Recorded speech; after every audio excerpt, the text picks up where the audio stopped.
오늘 드디어 우리 청년들 함께하는 토크쇼 시간 왔습니다. 오늘 주제로 특별히 가정, 교회, 직장이란 주제로 저희들 함께 토크쇼를 나눌 텐데요. 특별히 우리 강천공 우리 청년들과 함께 또 이 공동체에서 함께 동행하고 또 믿음의 생활하고 있는 귀한 형제님들, 또 특별히 이미 또 결혼하셔서 더 자녀 양육도 하고 계시고 또 직장에서 또 열심히 또 직장에서 또 삶의 예배 드리고 있는 두 귀한 형제님 모시고 오늘은 토크쇼를 진행하고자 합니다. 그리고 먼저 광고 드릴 텐데, 지금 강천공 톡방에 뭐가 지금 광고되어 있을까요? 공지란에 오픈 채팅방이 지금 설치되어 있습니다. 다 들어오셨으면 좋겠어요. 오픈 채팅방에 오늘 이제 토크를 하면서 어떤 주제에 대해서 이런 삶을 또 이런저런 우리의 청년들의 현실 관심사에 대한 또 그리스도인으로서 또 하나님의 자녀로서 먼저 살아본 그런 경험들에 대해서 나눌 텐데, 여러분이 궁금한 거 있을 수 있잖아요. 개인적인 질문도 있을 수 있고 또 함께 꼭 묻고 싶은 질문 있으면은 거기는 익명으로 글을 올릴 수 있어요. 오픈 채팅방은 실명, 익명 다 쓸 수 있는데 로그인을 익명으로 하시면 익명이 되고 실명으로도 오시면 실명으로 올라와요. 근데 여러분들이 편하게 했으면 좋겠어요. 그래서 익명으로 들어오실 분들은 거기 카카오 프렌즈 익명으로 들어오실 수 있으니까 실시간 채팅방에 익명으로 지금 들어오시면 돼요. 들어오셔서 또 누가 어떤 질문을 올렸는지 익명으로 그것도 확인해 주시고, 또 여러분도 또 파생되는 또 구체적인 질문 있으면 언제든지 중간중간에 질문을 올리시면 우리 초대 손님들께서 그 질문 이어서 계속 진행하도록 하겠습니다. 함께 우리 시작하도록 하겠습니다. 저희 토크쇼를 진행해 보도록 하겠습니다. 네. 네, 저희는 오늘 총 두 가지 파트로 나뉠 건데요. 우선 첫 10분에서 20분은 이제 오늘 초청해 주신 이 두 패널 분께서 이제 간단하게 주제 토크를 해주실 거고요. 그리고 이제 청년들이 이제 질문들을 여러 가지를 사전 질문을 받아봤습니다. 그래서 직장, 재정, 그리고 결혼, 양육, 그리고 교회에 관해서 질문들을 드릴 텐데요. 우선 두 분의 먼저 주제 토크 먼저 진행하도록 하겠습니다. 먼저 해주실 분 계신가요? 네, 정학년 형제님 먼저 부탁드리겠습니다. 박수로. 네. 근데 되게 어색하네요. 예? 그리고 마스크를 쓰니까 더 어색한 것 같아요. 그래서 지금 마스크 벗고 싶다, 그죠? 아무튼 뭐 마스크를 써야 되니까 일단은 먼저 제가 어떤 사람인지를 소개를 해야 될 것 같아요, 그죠? 네. 그래서 제가 보니까는 목사님이 먼저 이렇게 주셔서 뭐 자기 소개를 먼저 하라라고 하셔가지고 좀 간단하게 한번 적어봤습니다. 사실 이제 청년부 모임에 한번 와보고 싶었어요. 저는 사실은 그 유튜브에 이렇게 청년부 그 유튜브가 올라오면 웬만하면 다 들어보거든요. 다 듣고 찬양도 듣고 그 설교 말씀도 듣고 그러면서 들었던 생각이 뭐냐면, 야, 참 이 말씀을 우리 청년들이 이 말씀을 계속 들으면서 이걸 소화해 나간다면 너무너무 좋겠다. 그래서 최근에는 계속 이렇게 삶과 신앙에 대한 그런 얘기들을 계속 하고 있잖아요. 그래서 아마 그 일환으로 이제 지금 오고 있는데, 사실 저희가 와가지고 여기서 이렇게 몇 마디를 한다고 해가지고 크게 제 생각에 뭐 도움이 많이 될 것 같지는 않아요. 그리고 그렇게 여기 저도 그렇지만 여기 계신 분들도 그렇게 큰 기대를 하진 않는 게 좋을 것 같아요. 애초부터 시작은.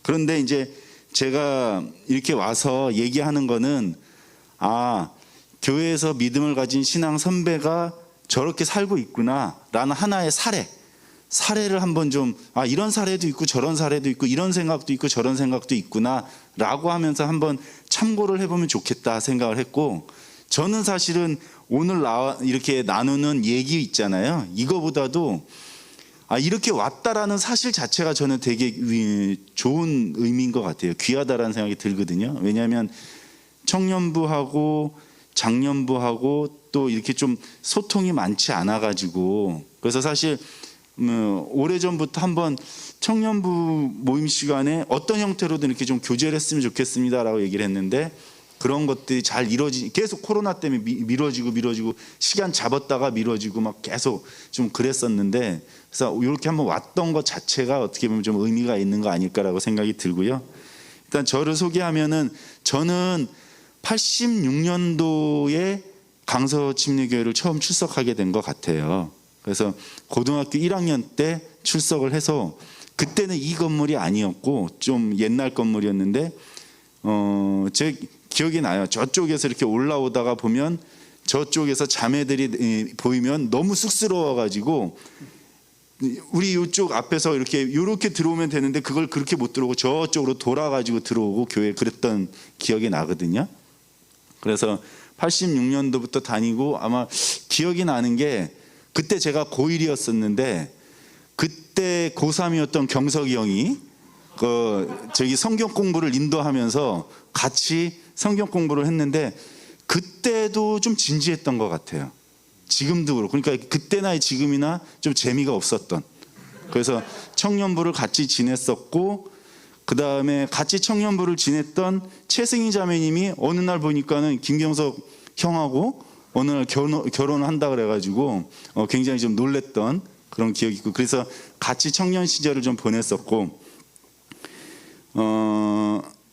저희 청년 때는 그 내비게이터라고 해가지고 선교단체의 그 훈련 프로그램을 많이 교회에서 좀 시행을 좀 했었어요. 그래서 그 형태로 이제 했었는데 제가 청년부에서 그러니까 학생에서 청년부로 딱 올라가면서 굉장히 큰 고민이 하나 있었어요. 저는 뭐냐면 청년부 캠퍼스에서 구원받았던 사람들이나 아니면 청년부에서 이렇게 회심한 사람들은 너무 열정이 넘치는 거예요. 그리고 막 대단해 보이고 근데 내가 나를 봤을 때는 너무 찌질한 거야. 찌질하고 나도 학생 때 구원받지 않고 학생 때 교회를 다니지 않고 청년부 때 교회를 다녔으면 어땠을까라고 하는 그러면서 그런 원망까지 좀 했었거든요. 그러다가 어느 날 이제 그런 것들이 쌓이다 보니까 어느 날 제가 하나님 안에서 딱 결심을 했죠. 하나님, 제가 하나님 안에서 뭔가 좀 문제가 있는 것 같습니다. 이 문제가 해결되지 않으면 저는 이제 더 이상 교회를 하나님하고 이제 멀어지겠습니다. 그리고 이제 교회를 떠나겠습니다. 라고 고민을 했었어요. 그래서 어느 날 지금도 기억이 나는데 대학교 다니다가 어느 날 방학에 저의 모든 신앙들을 다 내려놓고 하나님 안에서 정말로 누가 이게 다른 사람 시선을 의식하지 않고 하나님 안에서 한번 해결해 보자라고 해가지고 말씀 보고 기도하고 또 그 신앙서적 읽으면서 그렇게 방학을 좀 보냈던 것 같아요. 그런데 그러던 어느 날 로마서 5장 1절 2절 말씀을 보면서 제가 내가 고등학교 1학년 때 요 구석에서 그때 저희는 구원 상담을 1학년이면 2학년 형들이 했었거든요. 그러니까 위에 선배들이 이렇게 구원 상담을 그러니까 굉장히 어설픈 구원 상담이었죠. 근데 그 상담을 들으면서 아무 의심 없이 내가 하나님을 받아들이고 믿었던 그때가 내가 하나님 안에서 구원받았던 거였구나 라고 하면서 제가 그걸 깨달으면서 그러면서 제가 이제 하나님 안에서 이젠 뭐 떠난다 이런 생각은 안 했던 것 같아요. 그러면서 지금까지 교회 생활을 했고 그래서 지금까지 오고 있었고요. 소개는 그래서 지금은 계속 강서침례교회에서 잘 신앙생활을 하고 있고요. 소개를 이 정도 하면 되겠죠? 네. 네, 저는 김하람이라고 합니다. 제가 보니까 제가 청소년부 교사를 몇 년 전까지 했었는데 그때 있었던 학생이었었던 사람도 여기 많아가지고 그냥 저는 그러니까 청소년부 교사를 쉬었기 때문에 지금 청소년부에 와 있는 것 같아요. 네, 어쨌건 반갑습니다. 저는 여러분들이 제 이야기를 왜 들어야 하는지 들을 이유가 있는지에 대해서 알아야 되기 때문에 제가 누군지를 알아야 되잖아요. 그러니까 그러니까 저는 일단 사남매의 아빠입니다. 뭐 아시는 분도 알겠지만 첫째, 둘째를 그러니까 친자고 셋째, 넷째가 입양자. 그러니까 저는 2명의 입양자녀와 2명의 친자를 가지고 있는 사남매의 아빠고 회사는 지금 10년이 다 돼서 10년이 꽉 채워서 지금 11년 차 다니고 있고 그리고 이제 저도 모태신앙이에요. 모태신앙이라서 어릴 때부터 계속 교회를 다녔었어요. 근데 제 생각이 아니라 확실하게 제가 하나님에 대해서 제대로 알고 하나님에 대해서 믿게 된 게 20대 중반이 돼서였었던 것 같아요.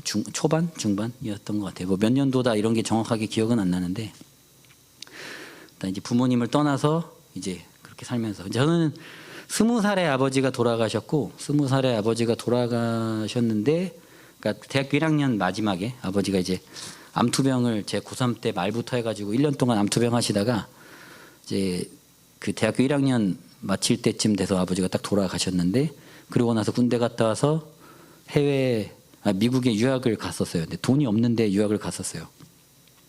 사람들이 유학 갔다 왔다 그러면 되게 부자인 줄 아는데 그때 밥 굶으면서 유학생활 했었어요. 그리고 그렇게 끝나고 나서 유학생활 끝나고 나서 한국에 돌아와서 외국계 기업에 들어가게 돼서 어떻게 우연찮은 기회에 싱가포르에서도 1년 살고 독일에서도 1년 살고 그리고 그 회사에서 지금까지 퇴사 한 번도 안 하고 지금까지 다니고 그러니까 좀 현실성이 없죠. 요즘에 사람들이 이직 많이 하는데 저는 이직도 안 하고 한 곳에 계속 다니고 있고 그리고 보통 이제 저처럼 흑수저들은 애 많이 안 낳는데 결혼도 잘 안 하고 결혼해서 애도 낳고 지금은 그러니까 어쨌건 결과적인 거 말씀드려야 되니까 서울에 집도 있고 그렇게 살고 있습니다. 그러니까 그러고 교회도 지금 보면은 열심히 다니게 생겼죠. 이름이 김하람이고 하나님의 사람이고요. 첫째 이름이 바울이 다니엘에서 딴 다니고요. 셋째가 요셉이 넷째가 에스더. 그러니까 애들 이름만 봐도 제가 얼마나 재미없게 사는지 아시겠죠. 술도 안 마시고 담배도 안 하고 회사에서 회식하자 그러면 회식도 안 하고 그런 사람입니다. 이 정도면 될 것 같아요. 네. 감사합니다. 네, 그럼 이어서 저희가 시간이 많지 않기 때문에 우선은 한 30분가량 사전 질문 저희가 미리 좀 이렇게 청년들에게도 물어보고 또 목자들끼리도 함께 좀 이렇게 고민들을 한번 생각해 봤는데요. 총 3가지 파트 아까 말씀드리긴 했지만 다시 한번 말씀드리자면 첫 번째는 직장 이제 재정 이런 관련이고 또 결혼과 양육 지금 실시간 질문으로 되게 많이 올라오고 있는데 그리고 또 교회 관련 이 3가지로 나누게 될 텐데요. 우선은 공통 질문을 먼저 하나 드려보도록 하겠습니다. 근데 시간 관계상 아주 길게보다는 그래도 좀 간략하게 해주시면은 왜냐면 질문들이 많기 때문에요. 네, 감사합니다. 제가 지금부터 성함을 한번 불러도 될까요? 네. 네. 지금의 하람이가 20살의 하람이에게 해주고 싶은 말이 있으신가요? 지금의 하람이가 20살의 하람이에게 괜찮다. 잘하고 있다. 걱정하지 마라. 그때 20살에 아버지가 돌아가셨으니까 괜찮다. 라고 말하고 싶을 것 같아요. 네. 괜찮아. 감사합니다. 저도요. 제가 이름 먼저 부를게요. 네. 네. 지금의 왕현이가 20살의 왕현이에게 해주고 싶은 말이 있으신가요? 그렇게 질문을 하니까 딱히 뭐 생각나는 건 없는데 저는 개인적으로 하여튼 충분히 고민하라라고 얘기하고 싶어요. 충분히. 왜냐면 어떻게 살지, 어떤 게 행복인지, 어떤 게 성공인지에 대해서 정말 다른 사람 눈빛 생각하지 말고 충분히 고민을 해봐라. 그리고서 그거를 해답을 찾으려고 계속 생각해라라고 할 것 같아요. 네, 감사합니다. 두 번째 공통 질문인데요. 청년 때 그리스도인으로서 가져야 할 습관이라고 하면은 참 광범위하긴 한데 뭐 그만큼 이제 생각나시는 어떤 뭐 청년 때부터 내가 가지고 가야 했던 혹은 가지고 갔었던 습관 같은 게 있으셨는지 네, 짧게 한번 여쭤보겠습니다. 제가 되게 중요하게 생각하는 건 그거예요. 모든 일에 왜냐고 물어봐야 돼요. 나는 왜 교회를 갈까? 하나님은 왜 존재한다고 내가 믿고 있을까? 너는 왜 교회를 가니? 너는 왜 그렇게 살까? 나는 왜 그렇게 살까? 나의 지금의 위치는 왜 이럴까?에 대해서 계속 질문을 던져야 돼요. 그러니까 그 왜라는 질문을 회피하기가 쉽거든요. 왜냐하면 고통스러우니까. 나는 왜 지금 이 자리에 있을까? 나는 왜 더 나아가지 못할까? 나는 왜 멈춰 있을까? 그리고 나는 왜 이것을 위해서 노력할까? 그리고 나는 왜 나 스스로를 크리스천이라고 부를까? 이런 것의 질문을 뚫고 들어가야 돼요. 그리고 그것에 대해서 저는 되게 중요하게 생각하는 게 이 모든 왜라는 질문을 계속 답변하다 보면 예수님으로 결론이 나거든요. 왜 하다 보면 예수님 때문에 밖에 답이 안 나와서 여러분들의 제가 제 생각에는 왜라는 질문을 모든 것에 던지는 습관을 갖고 있는 게 굉장히 중요하다고 생각합니다. 네, 감사합니다. 저는 가져야 할 습관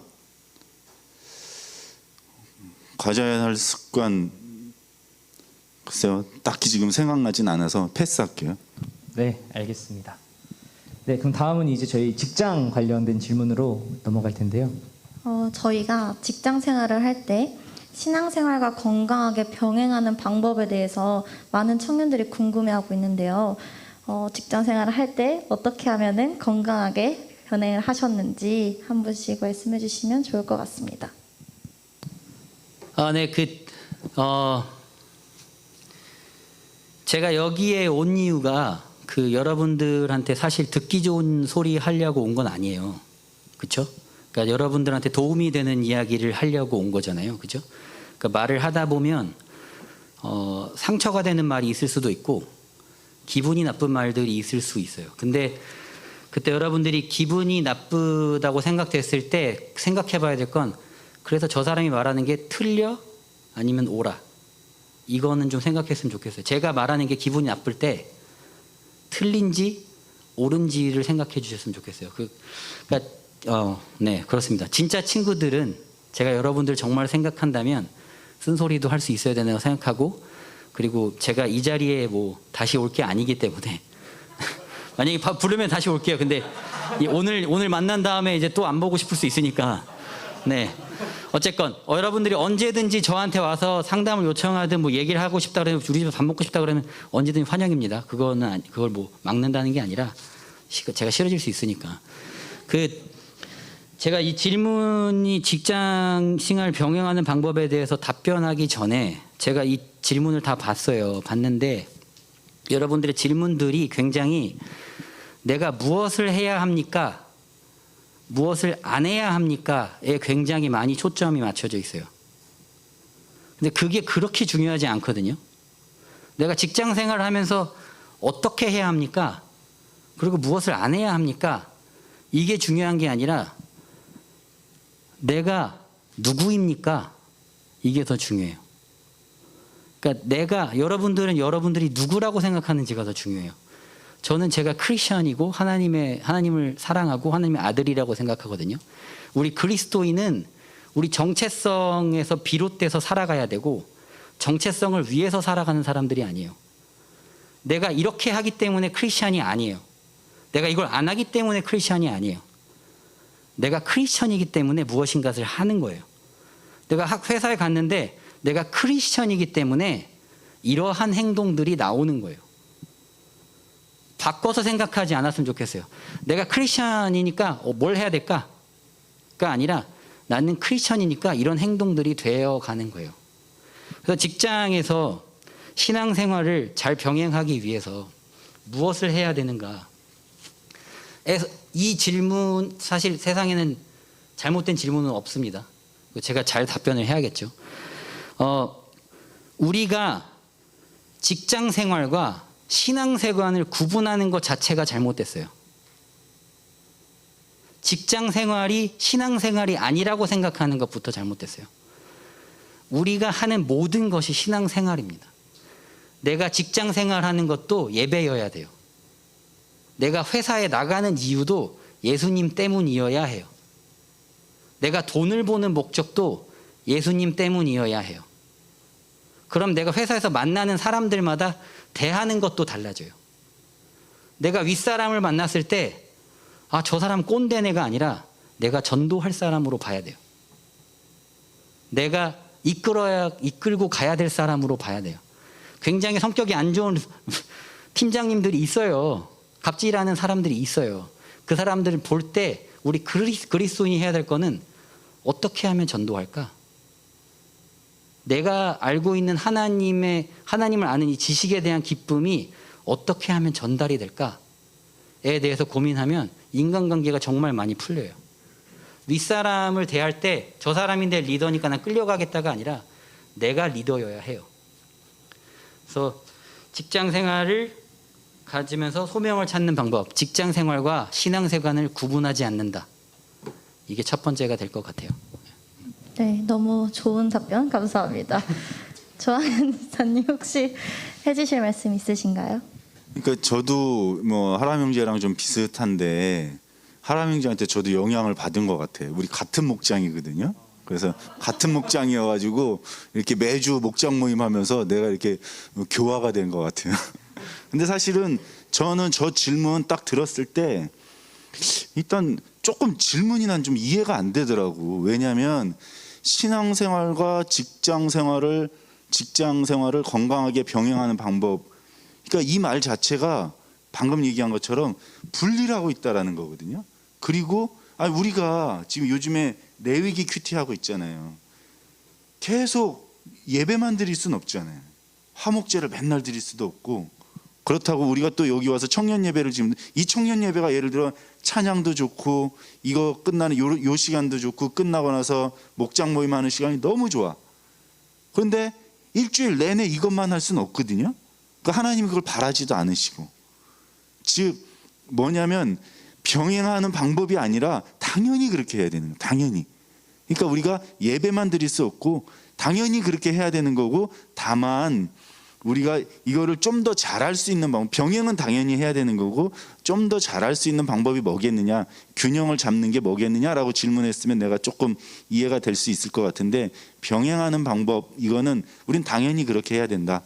그리고 또 두 번째 질문에서도 직장 생활과 소명을 저 질문도 소명을 뭐라고 생각하는지를 한번 좀 생각해 봐야 돼요. 마치 소명을 하나님으로부터 어디 선교지에 나가가지고 아니면은 어떤 교회에서 어떤 무슨 사역을 맡아가지고 일을 한다거나 매일 어디 가가지고 그 전도지를 돌린다거나 가가호 방문하면서 뭐 말씀, 이게 어떻게 보면은 하나님 안에서 잘하는 것이고, 내가 직장 생활을 열심히 하면서 예를 들어 지금 뭐 시급 9,100 얼마인가요? 9,200원을 받으면서 최저 시급 받으면서 한 달 내내 일해가지고 200만 원 조금 못되게 받고, 그 중에서 월세 내고 또 그 중에서 조금씩 저축하고 그 중에서 생활비 해가지고 이렇게 근근히 살아가는 거를 굉장히 하찮고 낮은 일로 보는 것 같은 느낌이 제가 들거든요. 근데 그게 아니라 하나님은 어떻게 보면 그렇게 살아가는, 최저시급을 받으면서도 그 안에서 내가 열심히 살아가고 하나님 안에서 살아가는, 그게 어떻게 보면 소명일 수도 있거든요. 그러니까 사람마다 틀리겠지만, 그래서 저 부분은 우리는 지금 뭐 하람 형제 얘기한 것처럼 저도 일맥상통한데 어쨌든 같은 거다. 우리가 직장 생활하는 부분, 그리고 그렇게 당연히 해야 된다라고 저는 생각을 합니다. 네, 답변 감사합니다. 그래서 결국은 저희 담임 목사님께서 말씀하셨던 것처럼 뭐 선교사만 선교사가 아니라 우리 모든 크리스천들이 결국 선교인이고, 그 삶의 자리가 곧 뭐 직장과 그 신앙생활이 분리될 수 없다라고 말씀하신 부분인 건가요? 회사에 가서 전도하고 있으라는 게 아니에요. 교회 다니는 사람은, 크리스천은 일 잘해요. 돈 잘 법니다. 열심히 살아요. 야근도 잘합니다. 왜냐하면 나는 우리 회사가 잘 되길 바라기 때문에. 그 자리에서 빛을 발하는 사람이지 회사 가서 일 안 하고 전도하는 사람이 아니에요. 되게 오해하시면 안 돼요. 요셉이 애굽에 가서 총리가 됩니다. 일을 잘하는 사람이에요. 크리스천은 일 잘합니다. 일을 못하면서 나 일 대충 하면서 내가 크리스천이다라고 말하기는 좀 어려워요. 왜냐하면 하나님이 주신 시간과 자원에 대해서 충실하지 않은 것이 크리스천이 될 수가 없어요. 하나님이 나한테 시간과 자원을 줬다는 걸 믿는 사람은 충실히 일합니다. 그러니까 그것을 오해하지 않았으면 좋겠어요. 네. 그러면 이거는 그냥 저의 질문인데 그렇다면 일 자체가 소명이라고 그런 말씀을 하시는 건가요? 왜냐하면 어쨌든 전도도 병행이 돼야 되는 부분이 아닌지. 그러니까 전도를 한다고 했을 때, 그러니까 전도의 여러 가지 방법이 있죠. 근데 요즘에는 우리나라에서는 예수님에 대해서 모르는 사람이 없어요. 근데 가서 예수 믿어볼래? 라고 하는 게 반감이 되기가 굉장히 심하고 되게 쉽잖아요. 예수님 모르는 사람이 어디 있어요? 다 이제 TV 켜보면 기독교에 대한 나쁜 거밖에 없는데 나 크리스찬이야 이렇게 되면은 오히려 반감이 될 수 있는데, 회사 생활을 하는데 진짜 성실하고 누가 봐도 누구는 모든 사람과 대인관계가 좋고 베풀고 싶어하고 나 저 사람 롤모델처럼 하고 싶은 사람이라면, 그 사람이 크리스찬이라면 나도 크리스찬이 되고 싶은 마음이 들게 되겠죠. 전도 방법이 내가 후련한 전도 방법을 하면 안 돼. 나 예수 천국 불신지옥 외쳐버려. 나는 후련하지. 근데 상대방 입장을 생각을 해봐야 되거든요.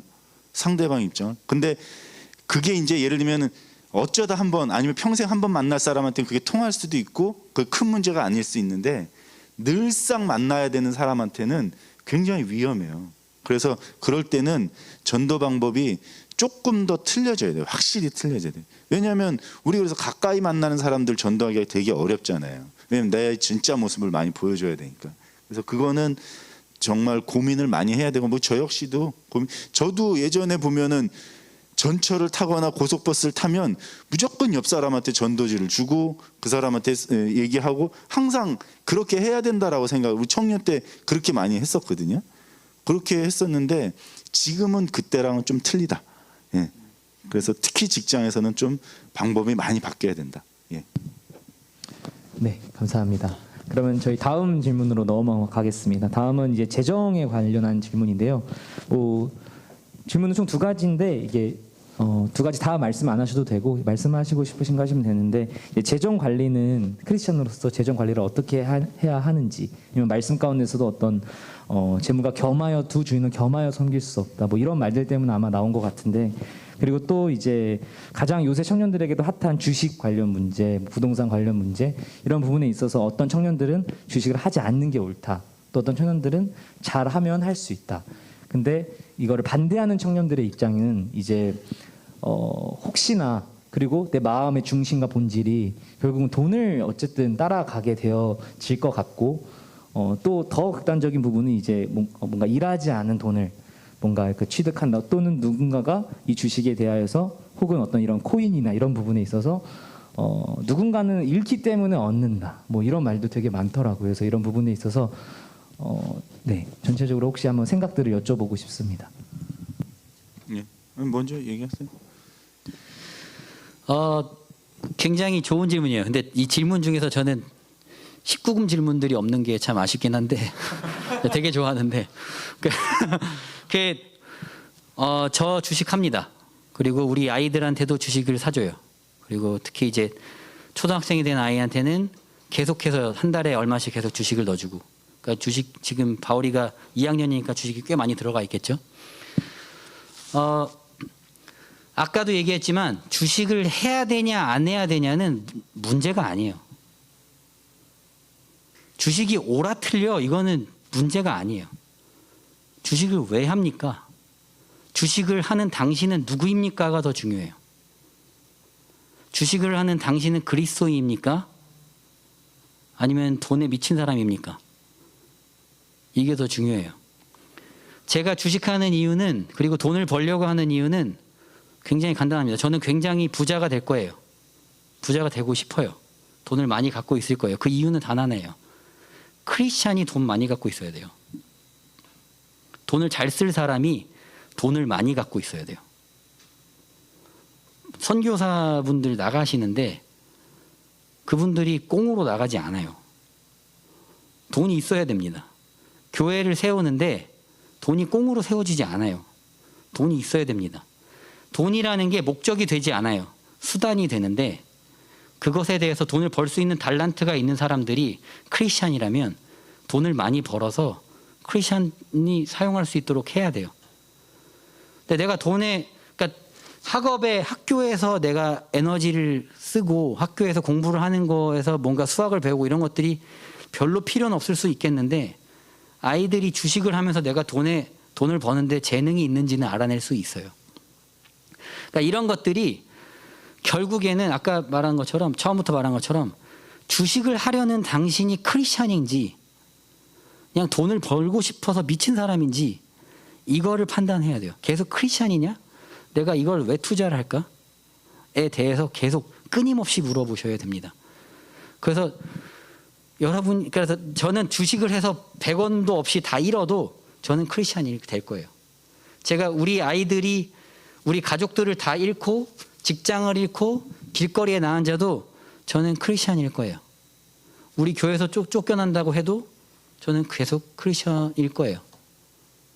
이게 중요한 거예요. 내가 지금 갖고 있는 게 다 없어도 크리스찬이어야 돼요. 그래서 내가 돈을 벌고 싶은 이유도 내가 이거를 하려는 이유도 돈이 목적이 돼서는 절대 안 되겠죠. 이건 너무 교과서적인 얘기잖아요. 돈이 목적이 되면 안 된다. 이건 너무 교과서적인 얘기인데 정말 그렇고요. 그래서 여러분들이 재테크를 할 때 어떻게 해야 되는가. 예를 들어서 아까 말한 대로 내가 일하지 않은 돈이라고 하는데 일하지 않은 돈이 아니에요. 주식을 하기 위해서 공부를 얼마나 많이 해야 되는지 아나요?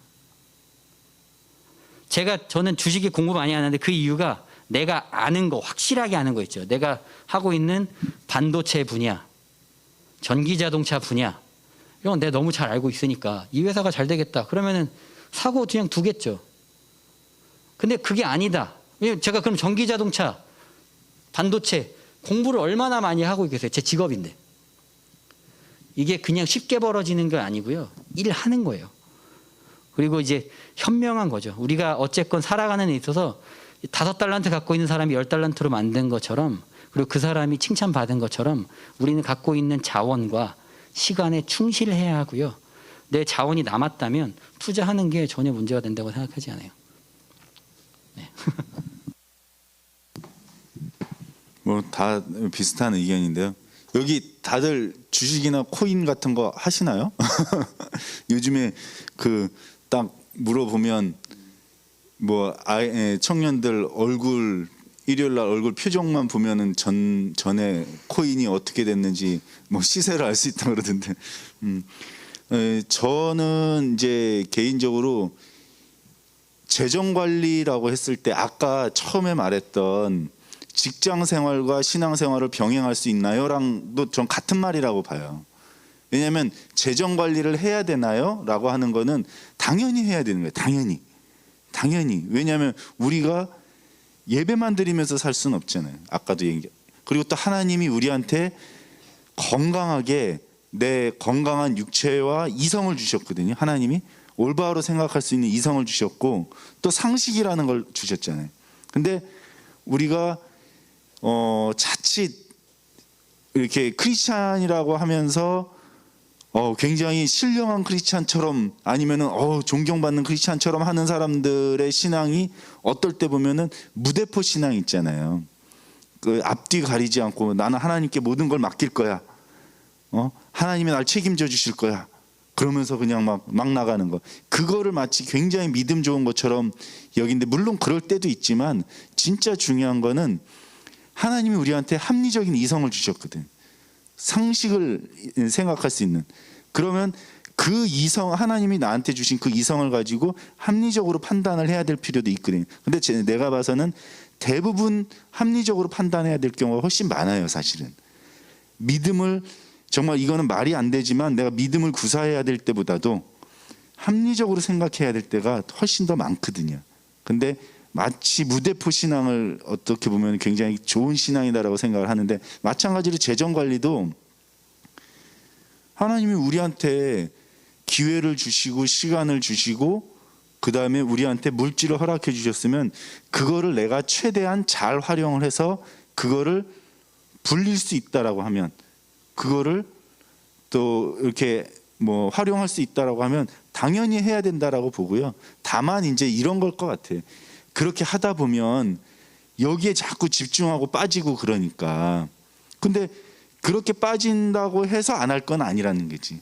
내가 그걸 빠지지 않도록 하고 그 부분을 내가 정말 열심히 노력해가지고 그 부분을 하나님 안에서 마치 직장 생활과 신앙 생활을 잘 균형을 잡듯이, 그리고 지금은 자본주의 시대잖아요. 자본주의 시대니까 공산주의가 아니잖아요.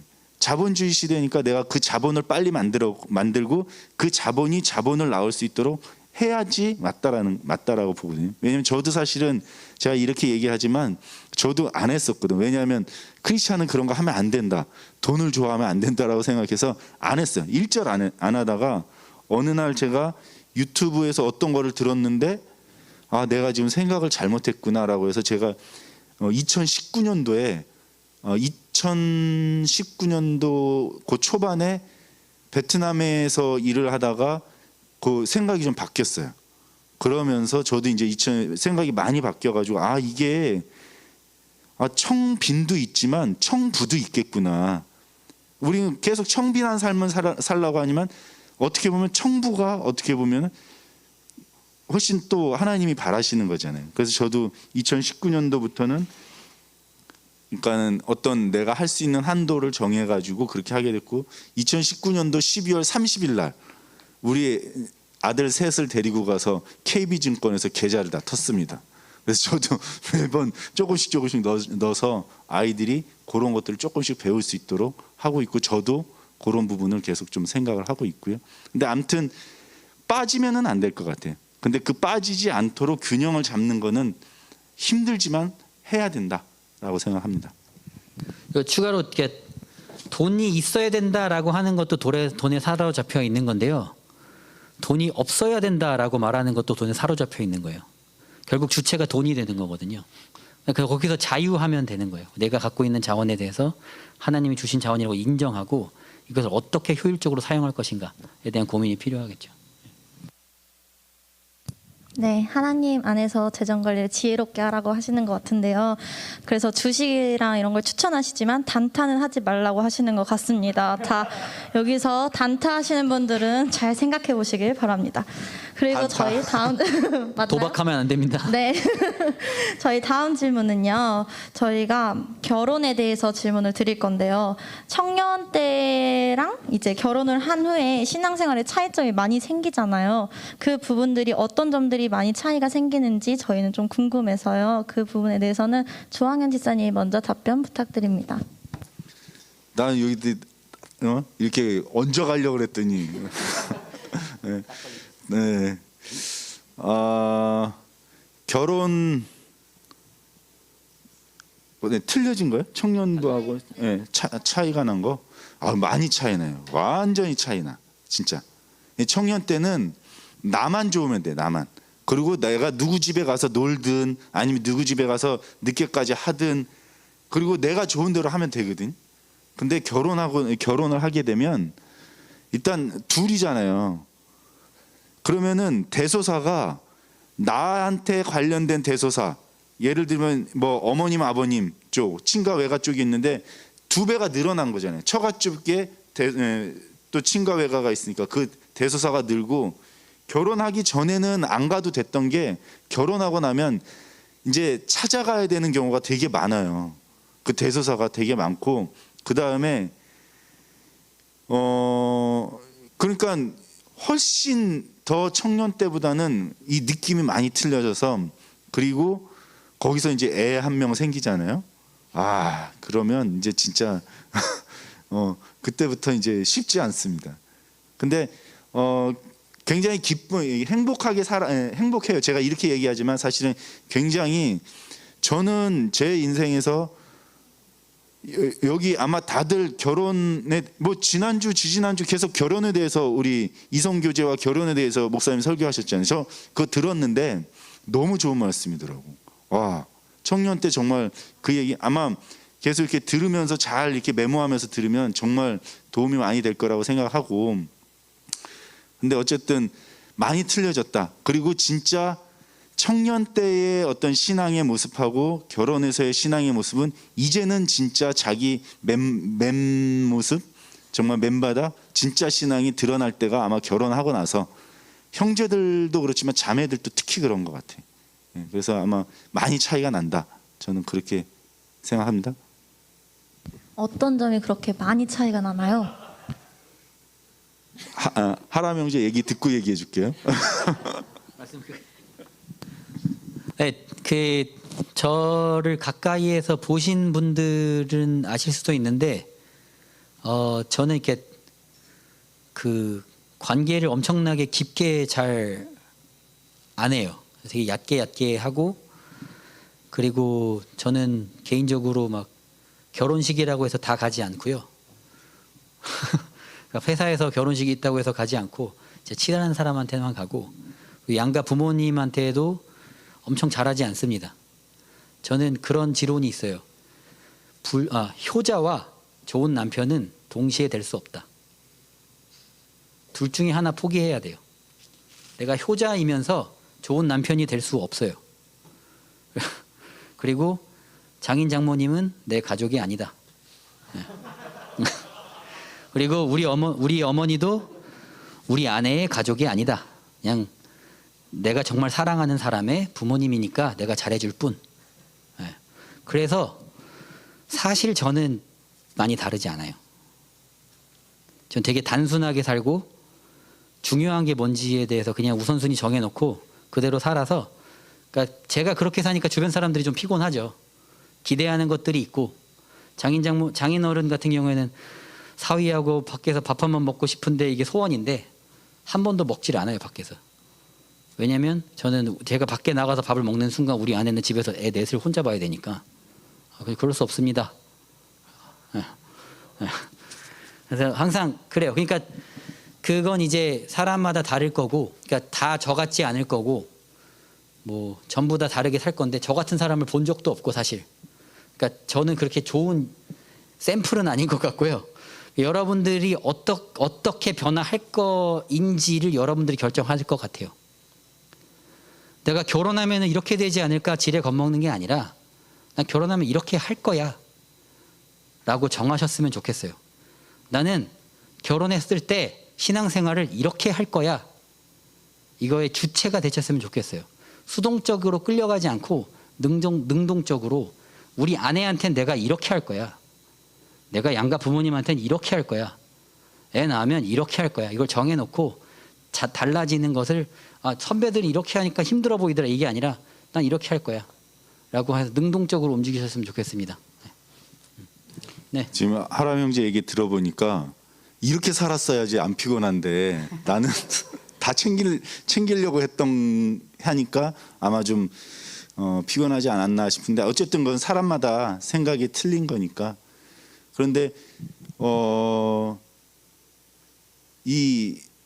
그거는 있는 것 같아요. 뭐냐면 청년들이, 우리가 결혼이 목적은 아니잖아요, 사실. 근데 저는 할 수 있다면은 결혼은 정말 추천해주고 싶어요, 개인적으로. 그리고 결혼을 해서, 그러니까 할 수 있다면 결혼을 하면 참 좋겠어요. 왜냐면 제가 결혼하고 나서 너무 행복했기 때문에. 이건 아마 하람 형제도 마찬가지일 거고.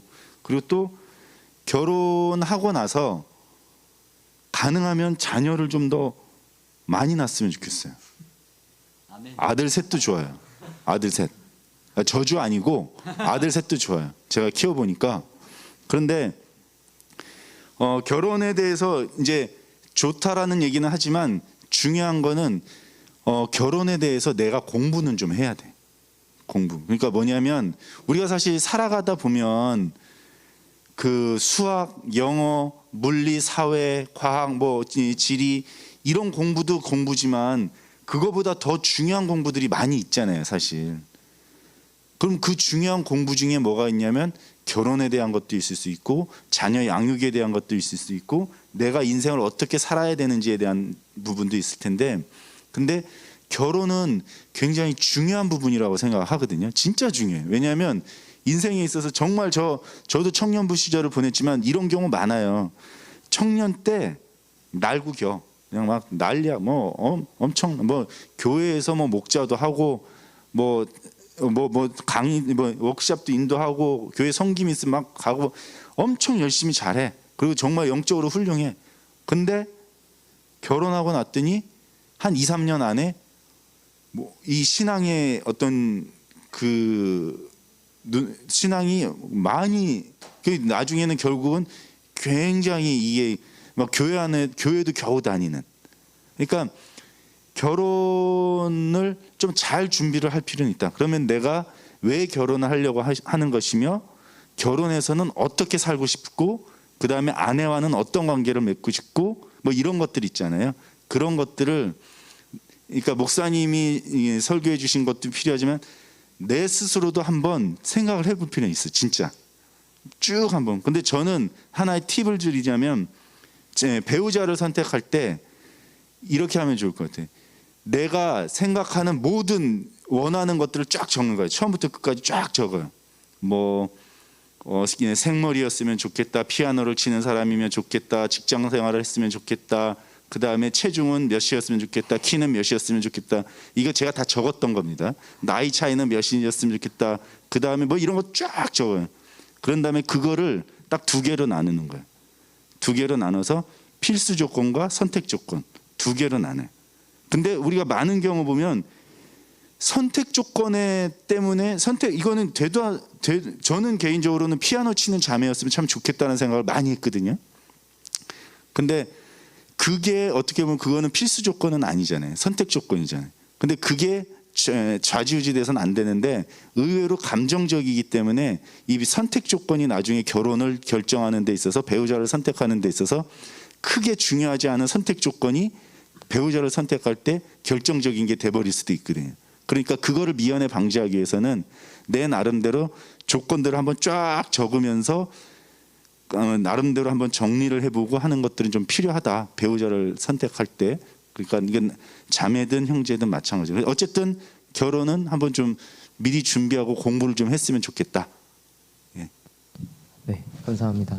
그리고 아까 그 실시간 질문에서도 나온 질문이어서 그냥 짧게 한번 여쭤보려고 하는데요.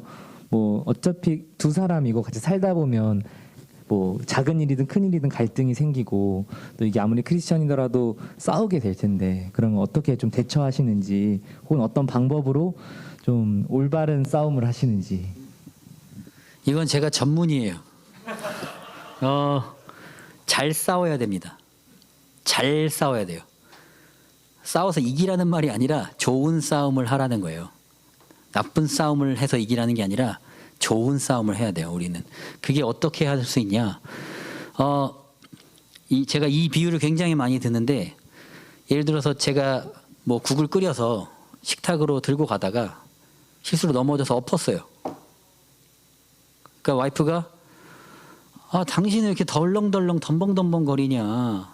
사람이 왜 그러냐. 지난번에도 그거 엎지 않았냐. 넌 도대체 뭘 하고 무슨 생각을 하면서 사는 거냐. 이러면 싸웁니다. 그죠? 근데 이때 안 싸우는 방법은 자, 그래. 국이 엎어졌다. 뭘로 닦을까? 뭐가 다른지 아시겠어요? 첫 번째는 사람에 집중했고요. 두 번째는 문제에 집중합니다. 우리는 싸울 때 싸우는 모든 싸움의 이유는 단 하나예요. 너 나한테 왜 그래? 이것밖에 없어요. 잘 생각해 보세요. 저 사람 왜 나한테 이렇게 하지? 내가 이렇게 했는데 너 왜 나한테 이렇게 해? 나는 더 많은 가치를 갖고 있는 사람인데 왜 이렇게 하찮게 나를 대해? 이런 감정을 왜 내가 느끼게 해? 굉장히 이기적인 이유로 싸워요. 다른 이유가 있으면 말해 보셔도 돼요. 없다고 생각합니다. 찾아본 적이 없어요. 저는. 그거밖에 없어요. 그러니까 싸우는 이유가 나한테 집중하기 때문에 싸워요. 내가 이렇게 해줬는데, 내가 지난번에 가방 사줬는데 나한테 십자수를 주네.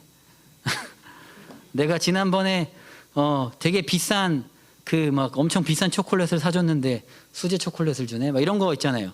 이런 걸로 싸웁니다. 그러니까 결국에 내가 서운한 것 때문에 싸워요. 그게 중요하지 않아요. 우리는 우리 사이에 예수님이 먼저고요. 예수님이 우리 중심에 있기 때문에 우리가 같이 있는 거거든요. 문제가 발생했을 때 문제를 어떻게 해결할까를 집중하면 돼요. 절대 싸울 수가 없습니다. 그러면. 문제를 아까 다시 예를 들어볼게요. 국이 엎어졌어요. 넌 왜 그러냐 이게 아니라 자 그래 뭘로 닦을까? 내가 물티슈 가져올게. 너가 키친타월 좀 가져올래? 내가 쓰레받기 가져올게. 근데 여기서 문제가 생길 수 있어요. 야, 물티슈를 왜 가져와? 아깝게. 그냥 키친타월만 가져와. 한 명은 키친타월로 닦고 싶을 수 있고 한 명은 물티슈로 닦고 싶을 수 있어요. 근데 이걸로 싸우면 안 되겠죠.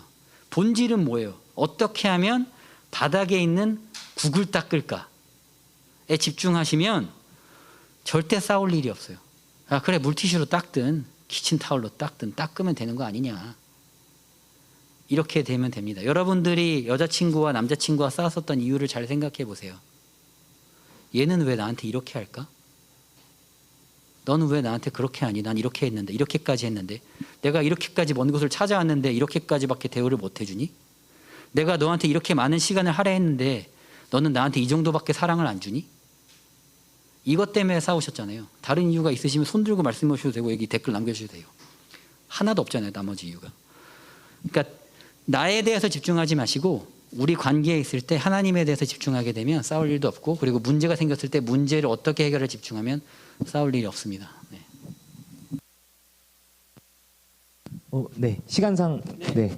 그럼 형제님 말씀 먼저 듣고요. 그 다음 이제 양육 부분으로 넘어갈 텐데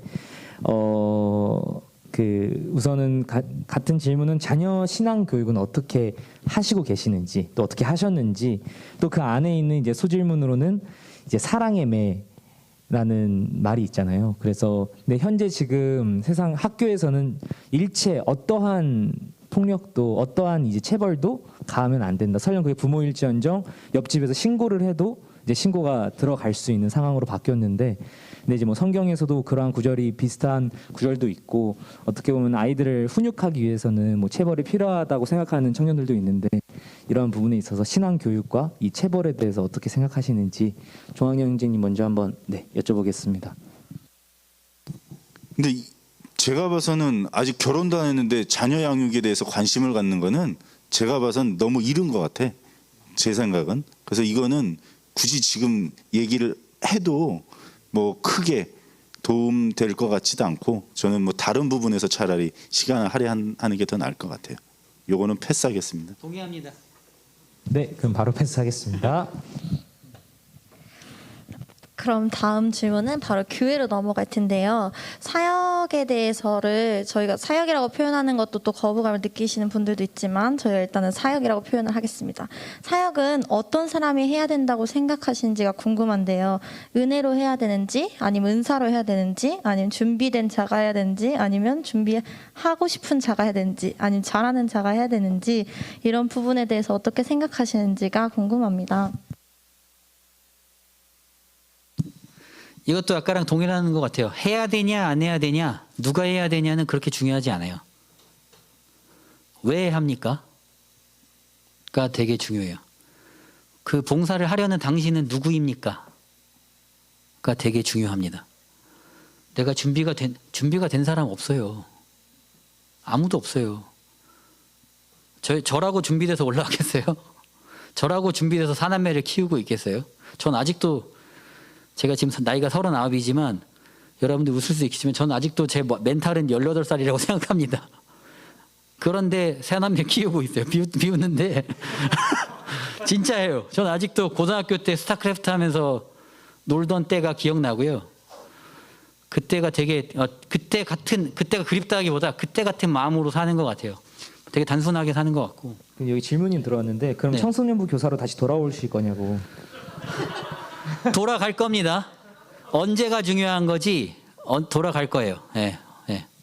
어쨌건 그렇습니다. 그래서 사역을 한다고 하실 때 여러분들이 사역하는 이유에 대해서 선한지 판단해. 그러니까 그리스도인이 무엇인가 할까 안 할까를 판단할 때는 세 가지만 질문에서 답변에다가 답변을 할 수 있으면 됩니다. 첫 번째, 범죄냐 아니냐. 일단 범죄는 아니죠. 사역하는 게. 그리고 아니면은 죄냐 아니냐. 교회에서, 그러니까 나라에서 정한 그 법에서 정한 죄가 있고, 법에서 정한 범죄가 있고, 그리고 우리가 그리스도인으로서는 죄냐 아니냐에 대한 문제가 있죠. 이건 좀 더 포괄적인 문제죠. 죄냐 아니냐. 일단 죄는 아니에요. 봉사를 하는 게. 그리고 세 번째 되게 중요한 게 있어요. 그래서 도움이 되냐 안 되냐. 어떤 점에서? 하나님과 나와의 관계에서 도움이 되냐 안 되냐. 이 세 가지 질문에서 모두 예스를 할 수 있다면 여러분들이 사역을 하든 뭐 길에서 방구를 끼든 뭘 하든 상관이 없습니다. 그러니까 네, 그런 조건에서 네, 답변을 드리면 될 것 같아요.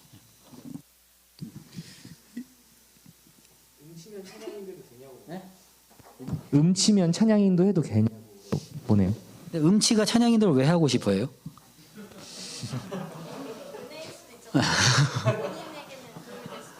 근데 그게 만약에 회중들한테 도움이 될지를 고민해야겠죠, 이제는. 네.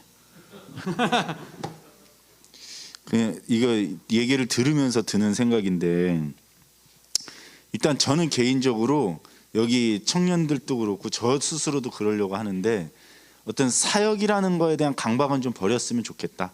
예. 제가 얼마 전에 한 2주 전인가 베고니아를 하나 샀거든요. 7,000원 주고 저기 파주에 가가지고 되게 할인해가지고 팔더라고요. 저 처음으로 꽃을 샀어요. 근데 꽃이 가만히 있어도 너무 예쁜 거예요. 이게 막 피는 게. 얘가 뭘 한 게 없어. 한 게 아무것도 없어. 그냥 그 자리에 있고 그냥 싱싱하게 있는 거야. 근데 그것만 봐도 너무 예쁜 거예요. 근데 어떻게 보면 여기 계신 분들이 내가 뭘 해야지, 하나님을 위해서 뭔가를 해야지 라는 강박은 좀 없었으면 좋겠다. 물론 개 중에는 필요한 분들도 있고 또 내가 정말 기쁨으로 그 일을 하면서 한다라고 하면 좋죠. 왜냐하면 저는 꼭 봉사를 해야 된다라고 생각하거든요. 왜냐하면 봉사를 할 때 소속감이 생기거든요. 그리고 또 하나 청년들한테 제가 실수했던 부분이 뭐였냐, 그걸 하나 얘기를 드리면, 저는 대학교 졸업하고 2년 동안을 직장을 안 잡고 교회에서 봉사를 한다고 뭐 목장 모임하고 뭐 캠퍼스 나와서 전도하고 뭐 이런다면서 2년을 보냈었어요. 왜 그랬냐면 제가 대학교 1학년 마치고 휴학했을 때 군대를 갔다가 제가 군대를 면제를 받았거든요. 군대를 면제받았는데, 왜냐하면 제가 그때 당시에 아버님이 아프셨고 결국 아버님이 이제 그때 돌아가시면서 저희 집이 너무 좀 뭐랄까, 제 여동생들도 어리고 저희 집도 굉장히 좀 가난해가지고 생계곤란으로 해가지고 제가 면제를 받았어요. 그때 2년. 그래서 제가 이 2년은 하나님이 나한테 주신 거야 라는 마음이 있었던 것 같아. 그래서 그 2년은 뭔가 하나님께 돌려드려야지라는 마음을 가지고 졸업하고 나서 2년 동안 교회 사역을 한다고 막 했던 거예요. 근데 2년이 지나고 나서 다시 직장을 가려고 하는데 너무 힘들더라고요. 왜냐하면 내가 그런 거는 했지만 직장을 준비를 하지 못했던 거예요. 그러니까 사역을 한답시고 나의 사회생활에 대해서 정말 치열하게 준비를 하지 않았던 거예요. 어떻게든 되겠지. 근데 그게 20대, 아까 20대에 제가 그때 나이로 가면 그렇게 하지 말아라고 저는 얘기를 할 것 같아요. 그렇게 하지 말고 너가 사회생활을 치열하게, 그리고 뭐 토익을 준비하든 아니면 뭐 전공을 준비하든 해가지고 준비를 해라. 그랬는데 그렇게 한번 하고 나니까 나중에 직장을 잡을 때 너무 힘들더라고요. 그래서 그때 힘들어가지고 또 그러다가 겨우 직장을 잡았는데 1년 지나고 나니까 IMF가 터진 거예요. IMF 터져가지고 제가 어떤 자매한테 이제 사귀어야지라고, 왜냐면 경제적으로 독립이 되어야 내가 뭔가 자매한테 한번 결혼을 전제로 사귀어 봅시다라고 얘기를 할 텐데 그게 늦어지는 거예요. 그래서 결혼이 또 늦어지더라고요. 그래서 내가 그러니까 어떤 마음이 생기냐면 하나님에 대해서 원망이 생기더라고요. 제가 내가 이렇게까지 했는데 하나님이 나한테. 근데 모르겠어요. 그게 결국은 지금 돌이켜보면 그것도 뭐 나쁜 선택은 아니었지만 내가 만약에 그 시점으로 간다면 난 그게 그렇게, 그러니까 아까 지금 사역이라는 얘기를 해서 사역이라는 부분에 대해서 너무 강박을 갖지 말아라. 그리고 사역이라는 것 때문에 내가 현실적으로 준비하고 치열하게 이 사회생활을 준비해야 되는데 그 부분에 대해서 등한시하지 말아라라는 얘기를 꼭 해주고 싶어요. 제가 잘못했던 것들을 얘기 드리면서. 아까 제가 그 답변을 수정자매한테 하면서 시간이 없다는 강박관념에 막 대충 대답을 했는데, 좀 어쨌건 질문이 나왔으니까 나온 질문에 대해서는 정확하게 답변을 좀 더 드리는 게 좋을 것 같아서, 아까 그 노래를 못하는 사람이 찬양 인도를 하는 것이 어떨까요? 라는 질문이 찬양 인도를 해도 돼요. 되는데, 그러니까 이렇게 더 쉽게 말씀드릴게요. 성경을 모르는 사람이 청소년부 성경 공부 교사를 해도 될까요? 지금은 몰라도 내가 그게 하고 싶다면 성경을 열심히 공부해서 교사를 할 만큼 배우면 되겠죠. 내가 지금 만약에 노래를 못하는 사람이에요. 내가 근데 찬양 인도를 하고 싶어. 근데 찬양 인도자는 노래를 엄청 잘할 필요는 없어요. 그건 있어요. 하지만 음악적으로 이해는 해야 될 거잖아요. 그러니까 내가 찬양 인도자가 될 만한 노력을 해서 만약에 진짜 하고 싶은 사람은 그 위치에 가겠죠. 내가 열심히 음악 공부를 한다든지 찬양 인도자 세미나를 다닌다든지 해서 그 위치가 되겠죠. 지금 당장 올라서는 건 무리가 되겠죠. 이거는 회중한테도 문제가 될 거고 나한테도 문제가 되니까. 왜냐하면 그 자리를 굉장히 안일하게 생각한다는 거거든요.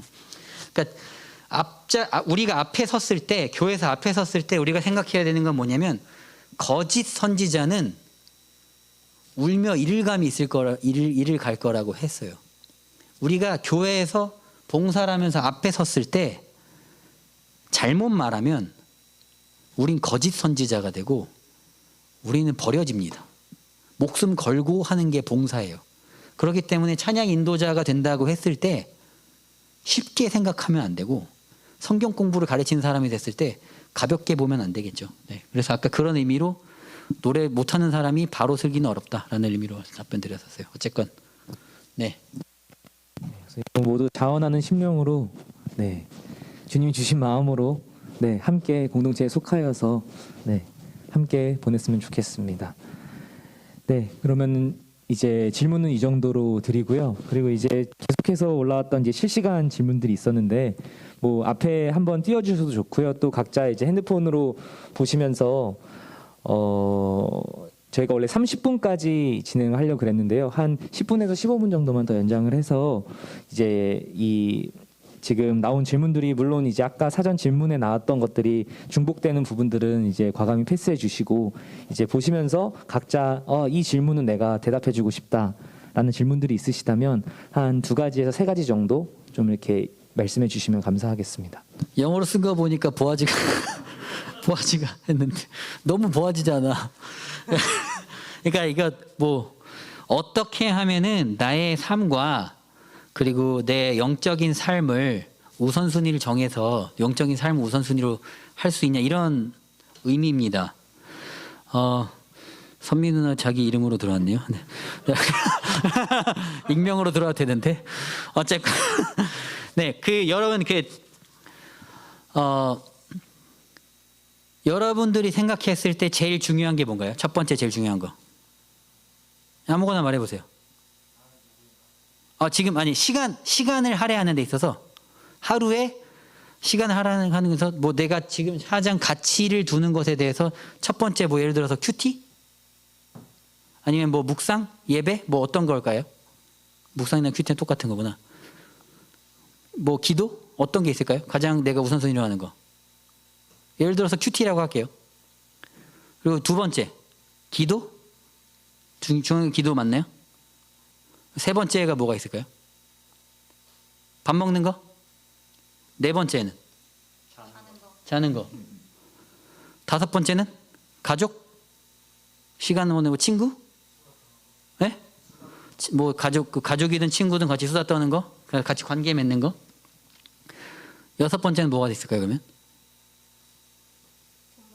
돈 버는 거. 7번째였구나 이게. 그지? 7번째 이렇게 적진 않으니까 다 외우지 못하고 있어요. 그럼 그 다음에 돈 버는 것보다 마지막으로 중요한 게 또 뭐가 있을까요? 네? 생리현상. 뭐 자는 거대로 칠게요. 그러면 자는 거에 생리현상까지 다 집어넣을게요. 그럼 제일 안 중요한 게 돈 버는 거네요. 근데 여러분들의 삶이 어때요? 제 삶은 어떤가요? 돈 버는데 제일 많은 시간 쓰지 않아요? 네. 그러면 우리 삶은 망가진 건가요? 큐티하는 시간이 제일 적지 않아요? 그럼 여러분의 삶은 망가진 거 아니에요? 왜냐면 내가 제일 우선순위로 생각하는 걸 제일 짧게 하고 있잖아요. 정답이에요 진짜. 우리는 시간을 우선순위로 나눠놓고 자, 몇 퍼센트가 예를 들어서 자 큐티가 가장 중요하니까 큐티 50% 시간 기도가 중요하니까 기도는 25% 나머지 이제 25% 그러니까 어제까지 75%가 나머지 25% 중에서 일하는 시간도 넣고 이렇게 되면 하루 24시간 중에는 일하는 시간은 1시간도 되면 안 돼요. 그럼 제일 안 중요하니까. 근데 그리스도인의 시간 관리는 그렇게 되면 안 되는 거죠. 그리스도인의 시간 관리는 직장 100%, 직장 100%, 큐티 100%, 모든 것에 100% 해야 돼요. 그 말이 뭐냐면 모든 것을 죽게 하듯 하면 돼요. 직장 생활을 할 때 내가 하는 일, 아까 처음에 얘기한 거죠. 내가 하는 일에 대해서 이것이 하나님을 예배하는 것이면 돼요. 우리가 레위기에서 지금 계속 읽고 있는데 여러분 성경 읽고 계신 분들 알겠지만 그 정한 것들 중에서 하나님께 드려지는 것들이 거룩한 것이 되잖아요. 일이 정하다 부정하다라고 우리 말할 수 없어요. 근데 일을 하나님께 드리면 거룩하게 돼요. 그래서 여러분이 일하는 시간도 하나님 거, 큐티하는 시간도 하나님 거, 잠자는 시간도 하나님 거, 화장실 가서 일 보는 시간도 하나님 거면 우선순위는 우리에게 모든 게 완료가 되겠죠. 근데 그걸 구분하는 순간 다 무너지게 된다고 생각합니다. 네, 네, 감사합니다. 뭐 또 다른 질문들 중에서 또 답변해 주시고 싶으신 질문들이 있을까요? 그 다음 질문이 이제 요즘 20, 30대에서는 돈 없으면 낳지 마라라는 인식이 조금씩 커져가는 것 같습니다. 아이가 크는데 필요한 물질적 전식적 지원을 충분히 해줄 수 없다면 아이를 낳지 말자는 주장인데요. 이에 대해서는 어떻게 생각하시는지 궁금합니다. 이에 대해서 동의했다면 제가 사남매가 없겠죠. 그렇죠? 네. 제 경험을 시간이 막 길어지면 안 되지만 어쨌건 제 경험을 설명드리면 제가 싱가포르에 있다가 독일에 갔다가 한국에 올 때 그 저축 통장 빵원, 대출 빵원으로 한국에 왔어요. 완전히 이제 어쨌건 제가 학자금 대출이 3천만 원 정도 있었는데 미국에서 공부하면서 남았던 3천만 원이 그거를 2년 정도 되면서 그냥 계속 주구장창 갚아가지고 다 빵원이 돼놓고 왔어요. 근데 이제 제가 결혼을 할 때 독일 가기 전에 싱가포르에서 1년 하고 독일 가기 전에 결혼을 하고 독일 같이 갔는데 우리 아내한테 전세자금 2억 원 정도가 모일 때까지는 아이를 갖지 말자라고 얘기를 했었어요. 그런데 이제 그렇게 한 10개월 정도 살았나? 그러고 있었는데 제 머릿속에 드는 생각이 내가 분명히 20살 때부터 청소년부 교사라면서 청소년부 애들한테 했었던 얘기가 돈 걱정하지 마라. 하나님이 다 하신다. 무리를 걸어라. 이런 얘기를 했었는데 제가 돈 걱정을 하면서 애를 안 낳고 있는 거예요. 그래서 언행일치가 안 되고 있길래 제가 우리 아내한테 자, 내가 언행일치가 안 돼. 하나님 믿고 우리가 애 낳아보자라고 해서 이제 바울이를 임신하기 첫째는 사실 처음에는 유산을 했었고 그 다음에는 이제 임신을 해서 바울이가 나온 게 된 건데 바울이가 임신된 상태는 됐을 때 한국에 있었어요. 근데 그때 살던 데가 보증금 500만 원에 월세 50만 원 해서 저쪽에 까치산역에 조금 올라가서 언덕 좀 꼭대기 쪽에 그 빌라 5층짜리 13평 정도 되는데 9평이었나? 방 2칸인데 되게 작은 거. 거기에 이제 엘리베이터 없이 5층에 살고 있었어요. 근데 여기서 내가 애를 어떻게 키울까? 여기서 키울 수 있을까? 막 근데 다른 데서는 다른 거 뭐 살 돈은 왜냐면 돈 자체가 없었고 막 어떻게 해야 될까라는 고민을 하다가 그 당시에 몰라 미쳤다 생각하고 무리해가지고 막 이쪽 저쪽에서 대출 막 다 끌어와가지고 그때 아파트를 샀어요. 그때가 2014년도 11월 달에 그때 아파트를 샀어요. 그때 아파트를 산 게 지금은 10억이 넘었죠. 그러니까 저는 한 번도 이 아파트를 사는 게 투자라고 생각한 적도 없었어요.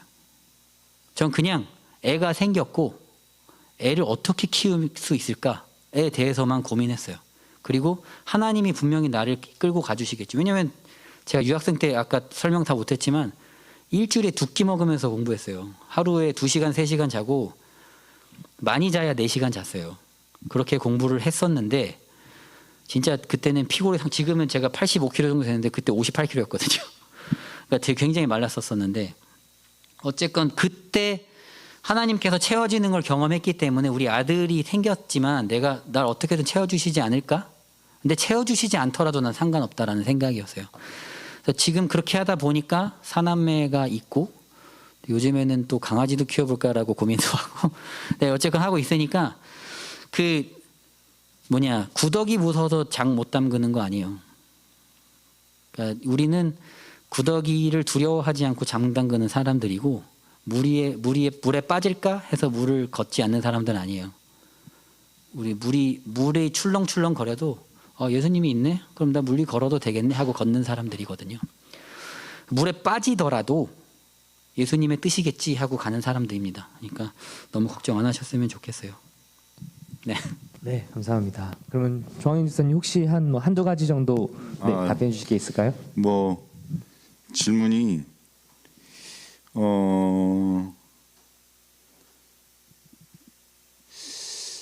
지금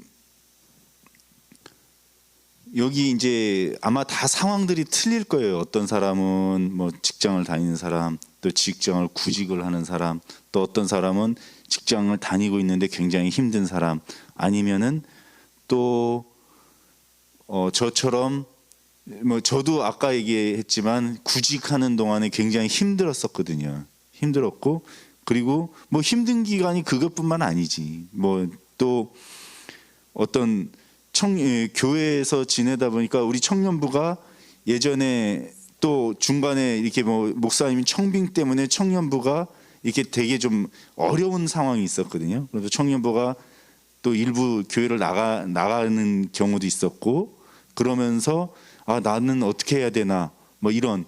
그리고 또 저 같은 경우에는 뭐 아이를 여러 번 유산 끝에 아이를 가졌는데 그 아이가 6개월에 조산을 하고 그 조산한 아이가 응급실에 있어서 응급실에서 심폐소생술을 하다가 하루 만에 죽고 그리고 그 아이를 같이 3명이서 4명이서 아이를 가졌던 사람 다른 사람들은 다 아이를 낳아서 교회에 나와갖고 축복기도를 받는데 우리는 저 뒤에 앉아가지고 그 아이를 보면서 굉장히 허전한 마음에 막 눈물 짓고 뭐 하여튼 그런데 여러 가지 상황상 내가 어려운 부분인데 제가 하나 얘기해 주고 싶은 거는 뭐냐면 그런 과정에서도 어떨 때 이럴 때가 있어요. 나를 아는 사람들의 시선을 피하고 싶다라고 느낄 때가 있거든요.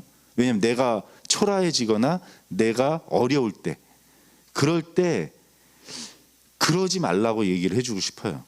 그럴 때에도 그냥 좀 덤덤하게 나를 아는 사람들 이 공동체에 와서 함께 하고 그랬을 때 그 문제가 해결이 되고 요걸 피한다고 해서 그게 이렇게 어떨 때는 초기화 시켜버리고 싶을 때가 있거든요.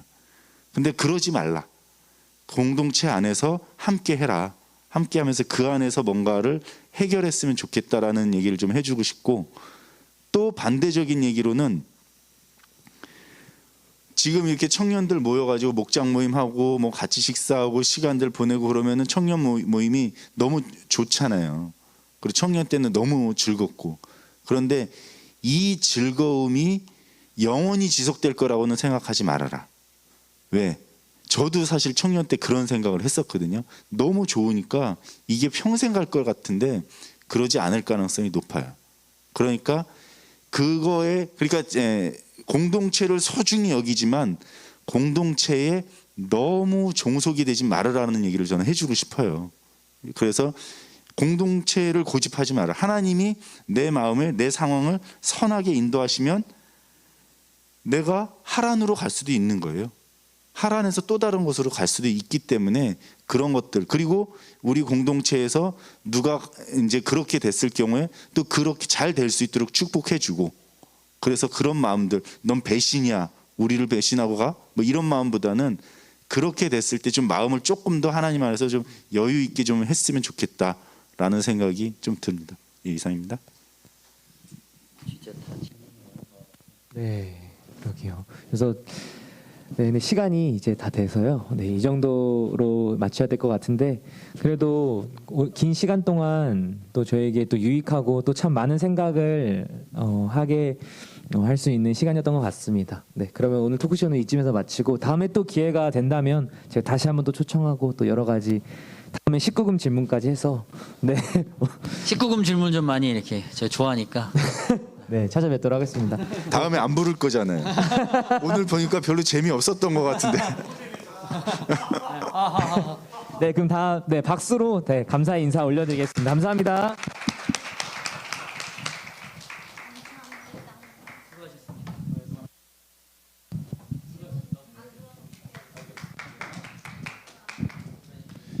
네.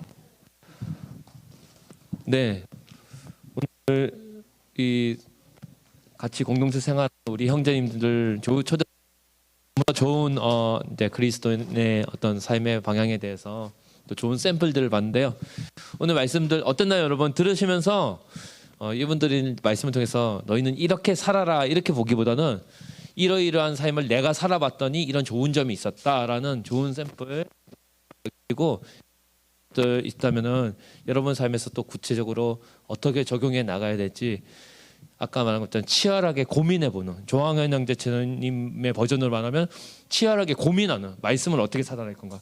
또 김아람 형제의 버전으로 말하면 왜 하는가 이런 식으로 여러분이 계속 고민했으면 좋겠어요. 그렇다고 고민만 하면 안 되죠. 우리 청년들은 고민과 그런 것에서 하나님께 주신 응답이 있으면 어떻게 될까요? 실제로 예 실전으로 한번 해보는 거예요. 우리는 실패를 두려워하지 않잖아요, 그렇죠? 여기서 함께 또 뛰어보는 우리 그리스도인 됐으면 좋겠습니다. 또 이런 모든 시간 허락하신 하나님께 우리 감사의 박수 드릴까요?